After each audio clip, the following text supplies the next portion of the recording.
mbere nshima Imana ku babyeyi batubyaye Amen. kugeza uno munsi kandi jewe Esther gutwaye wewe James kuba mugabo wanjye kuri uno munsi nzogukunda nzokubaha nzokubahisha nzogukundira ababyeyi nzogukundira inshuti urugo ruzokubakira mu ijambo ry'Imana rivuga ngo muri Joshua 24 ku murongo wa 15 rivuga ngo njye n'inzu yanjye tuzokubaka Uwiteka. Amen. Amen. Muyumbe kiganza cha Esther, okay. Ubitunge yale kuri kamera uzabishira kuri start mu minsi iri imbere. Wakoze anniversaire. Yewe James nemeye kugukunda wowe Rakiza Esther bihamije imbere y'abantu n'imbere y'Imana ko nzagukunda ko nzagutetesha ko nzakurutisha abandi bagore bose Imana izabifashe. Amen. Aha. Mureke mukore subscribe ku Irango TV.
Yesu ninkaho yabahaye ka rambe bese kamwe mwambaye Yesu yabahaye nk'akadeni ngo ibyo mukora namwe muzabikorera sinzi kuntu umuntu uhagaze James yabahisemo kumwambarire muze tumwambare nanone kiba kiri tugiye gusirimba iminota mikeya aratubundira hahandi ibyo dukora Yesu niwe uri guhabwa icyubahiro hitse duhagaze.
Hallelujah.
Simba,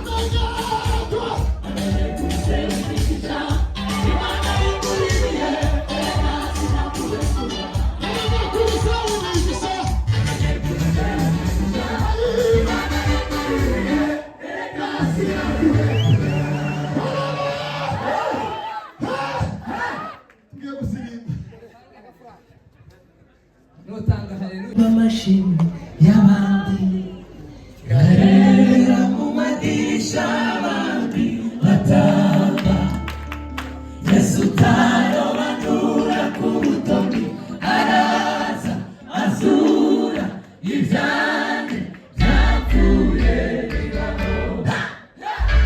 sema haleluya none ko kubwira uyu muryango wo kwa Museha ni ngaho Imana yabaremeye ishimwe noneho ubu ngubu ntibari kurunguruka amashimwe ahubwo amashimwe bayarimo sema haleluya tugiye kuririmba umukunga gaso urabizi ko tuzadukorana nyiri tangazo gusoma ngira ngo nanjye wazikamye intambwe zacu uzikomereza ku rutare ntabitambana n'amagambo zasobanura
Feel